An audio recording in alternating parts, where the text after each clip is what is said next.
हमारे यहाँ तो कारीगर को बीड़ी का बंडल या चाय पिलाई जाती है। तो फ्रेंड्स, आपका स्वागत है मेरे YouTube चैनल जायका पहाड़। कैसे हैं आप लोग? मैं बिल्कुल सही हूँ। और फ्रेंड्स, आज मैं अपने घर की फाइनल पैकिंग कर रही हूँ, क्योंकि अब मेरे को बस 2 ही दिन यहाँ पर रहना है, यानी कि 2 रातें मैंने यहाँ पर बितानी है। उसके बाद मैं अपने नए वाले घर में शिफ्ट होने वाली हूँ। तो मैं आपको फाइनल पैकिंग दिखाने वाली हूँ गाइस, आज की मैं कैसे फाइनल पैकिंग करूँगी। बहुत सारा काम है, तो चलिए चलते हैं, काम स्टार्ट करते हैं। आप बने रहे मेरे ब्लॉग। तो गाइस, मैं आज फ्रिज की डीप क्लीनिंग करने जा रही हूँ। तो उसके लिए सबसे पहले मैंने फ्रिज को खाली कर लिया है। जो पार्ट फ्रिज के निकल सकते हैं उनको निकाल के मैंने अच्छे से वॉश किया। जैसे अंडे की ट्रे होती है, जालियाँ होती हैं, रैक होती हैं और फ्रूट बास्केट होती है, ये सबको मैंने अच्छे से साबुन के पानी से अच्छे से धोया है और फिर जाके इनको सुखाकर क्लीन किया है। फ्रिज को अंदर से मैंने एक गीला कपड़ा लिया, जिसमें मैंने विनेगर और पानी दोनों साथ में लगाए थे और उससे मैंने अच्छे से पोंछ लिया, जिससे कि ये इसमें स्मेल भी ना आए और ये किसी तरीके से इसमें डर्ट भी ना रहे। अब नंबर आ गया था कि फ्रिज के जो अंदर के पार्ट्स हैं उनको अच्छे से सेट करने का, उस पर फिट करने का। लेकिन मेरे को प्रॉब्लम आया, मुझे समझ ही नहीं आया कि कौन सा पार्ट कहाँ का होगा। तो कई बार मैं गलत भी जोड़ रही थी। बाद में मैंने सारे पार्ट एकदम सही तरीके से जोड़ दिए और बिल्कुल एक एक पार्ट को मैंने अच्छे से क्लीन किया, पोंछा और फिर जाके फ्रिज में जोड़ा। फ्रिज की डीप क्लीनिंग, बिल्कुल ही डीप तरीके से क्लीन किया मैंने फ्रिज को। फ्रिज के पार्ट्स, एक एक पार्ट ऐसा चमक रहा था जैसे फ्रिज एकदम नया ही हो। बल्कि शाम को जब मेरे हस्बैंड आए तो उन्होंने एक कॉम्प्लीमेंट मुझे किया कि मुझे एक बार के लिए लगा कि फ्रिज नया है।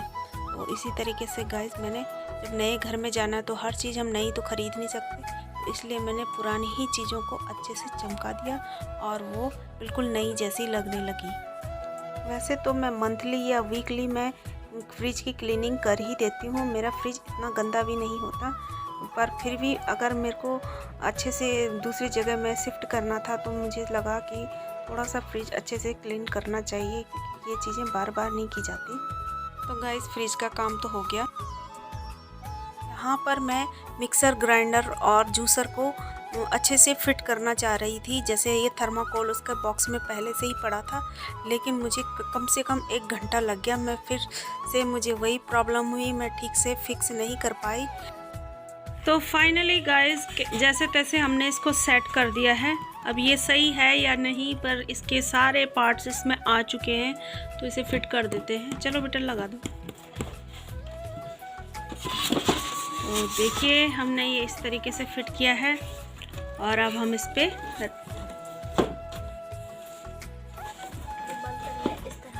नहीं, ये बाहर को होगा। तो अब हम इसे बंद कर लेते हैं। ये देखिए, अब इसमें लग जाएगी एक टेप। तो यहाँ पर गाइस, मैंने मिक्सर ग्राइंडर को भी अपने उसी के बॉक्स में बिल्कुल फिट करके और टेप लगा के पैक कर लिया। इसके बाद नंबर आता है गाइस किचन के बाकी बचे बर्तनों का, जिनको मैंने धो के, सुखा के और अच्छे से क्लीन करके रखा है। तो फ्रेंड्स, यहाँ पर है मेरी कुछ चम्मचें हैं, कुछ जैसे मसाला दानी थी, छोटे मोटे बर्तन होते हैं जो, वो मैं उसी तरीके से फिक्स करे जा रही थी। जैसे मैंने ये डोलची है मेरे पास, इसके अंदर मैंने छोटी छोटी चम्मचें हैं, छोटे छोटे टूल्स हैं जो किचन में यूज़ करने वाले हैं, वो भरी हैं। और वैसे ही मैंने ये आटा और चावल की जो टंकियां हैं 2, उनमें नीचे से बड़ी बड़ी थालियां, प्लेट वगैरह नीचे से फिक्स करते हुए मैं रखती आई और छोटी छोटी चीज़ें उनके ऊपर रख दी मैंने। इसी तरीके से मैंने घर में जो बड़ी बड़ी चीज़ें थी उनको भी फिक्स किया। जितना सामान आ सकता था टंकी में, मैंने उतना रखा और उसके बाद मैंने उन पे अच्छे से ढक्कन लगा दिए। तो गाइस, यहाँ पर मेरे पास एक बड़ी सी पारात है जिसको मैं फिट करने की कोशिश की जा रही थी। कभी मैं इधर डाल रही हूँ, कभी इधर करके, लेकिन जैसे तैसे मैंने वो भी फिट की और बाकी कढ़ाई वगैरह भी फिट की। बर्तन, किचन के जितने भी छोटे मोटे बर्तन थे वो सारे मैंने इसी ट्रंक में फिक्स किए। गाइस, अब आ जाते हैं हम पर्दों पे। तो मैंने ये पर्दे धोने थे, तो मैंने अपने बच्चे को बोला कि बेटा ये सारे पर्दे निकाल के मुझे दे दे। तो इसने एक एक करके दोनों कमरों के पर्दे निकाले और फिर मैं इस तरीके से इनके छल्लों को पैक करके और उस पर एक रस्सी डाल के इस तरीके से बांध के वॉशिंग मशीन में डालने वाली हूँ। इससे क्या होता है गाइस कि जो इसके कंगन होते हैं वो मुड़ते नहीं हैं और सेफ रहते हैं। तो मैंने ये मशीन में पर्दे भी डाल दिए और मैंने सारे पर्दे धो लिए। तो गाइस अब मैं आ गई हूँ किचन में। मुझे ये किचन की रैक निकाल के अपने घर ले जानी है, क्योंकि घर में ये किसी न किसी काम आ ही जाएगी।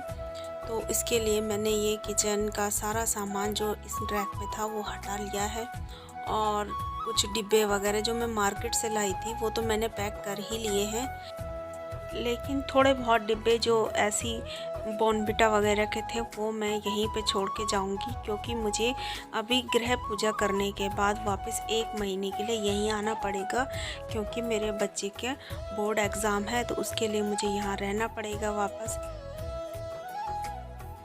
तो गाइस वापस आ जाते हैं रैक की कहानी पे। ये रैक की कहानी बिल्कुल इंटरेस्टिंग है गाइस। कहाँ तो मैं सोच रही थी कि इस रैक के निकालने के लिए किसी कारीगर को बुलाना पड़ेगा, लेकिन इस रैक को निकालने के लिए कारीगर की जगह कोई दूसरा ही कारीगर यहाँ पर आ गया। आप पूरा वीडियो देखिएगा, आपको भी मज़ा आने वाला है। ये गाइस ये लड़का बिल्कुल मेरा कहना नहीं मान रहा है, जबकि इससे हो नहीं रहा, लेकिन ये लगा हुआ है फिर भी। इसको करना है ये पानी बंद कर दो। ये देखिए ये एक पेज को घुमा तो रहा है, लेकिन वो वहीं पे घूमने पे लगा, निकल नहीं रहा।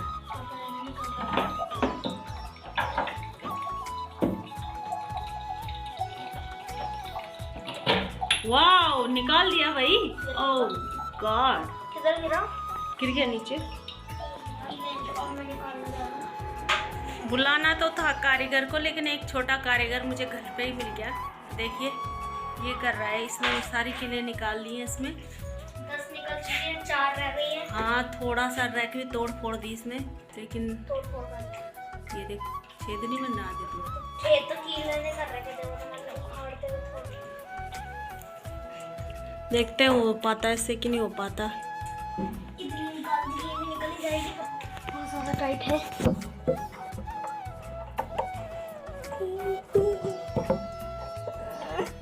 गाइस बहुत टाइट है आपका, बहुत ज़्यादा।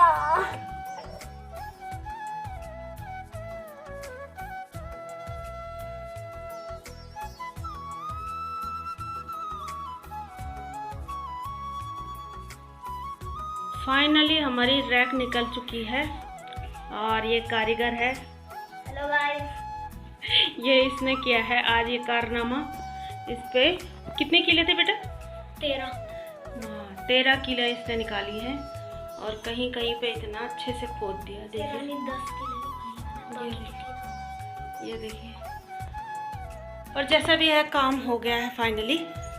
तो हम इसे उतार, बाल मजदूर को चाहिए था कुछ रिफ्रेशमेंट, तो मैंने कहा लेके आजा बीड़ी का बंडल लेकिन ये बीड़ी का बंडल नहीं लेके आया।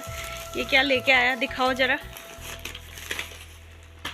बाजार घुमा के हम कहीं भी नहीं मिला, कुरकुरे मिला था। अच्छा बस फ्लेवर ला दे कुरकुरे का, और एक लिम्का लाया। अच्छा मुझे बहुत आवश्यकता है। अच्छा, और ये पूरे बाजार में घूम के तब जाके मिले आपके।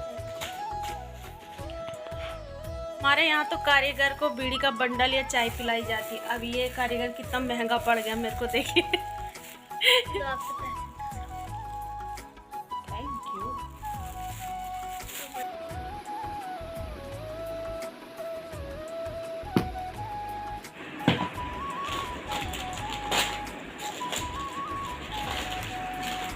ये आज मजदूर की मजदूरी। तक हमारा टीवी भी पैक हो गया है, और टीवी पैक हो रहा है हमारा रात के 11:15 बजे। गाइस आज का ब्लॉग का एंड यहीं पर करते हैं, क्योंकि आज बहुत काम कर लिया और बहुत थक भी चुके हैं, बच्चे भी मैं भी।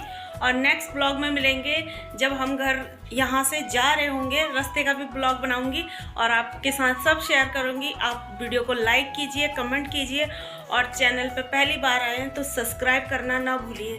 प्लीज़ प्लीज़ सब्सक्राइब कीजिए। और मैंने सुना है फर्स्ट ब्लॉग सबके वायरल होते हैं, तो मेरा क्यों नहीं हो रहा गाइस? मेरा भी ब्लॉग वायरल कर दीजिए। तो ओके बाय।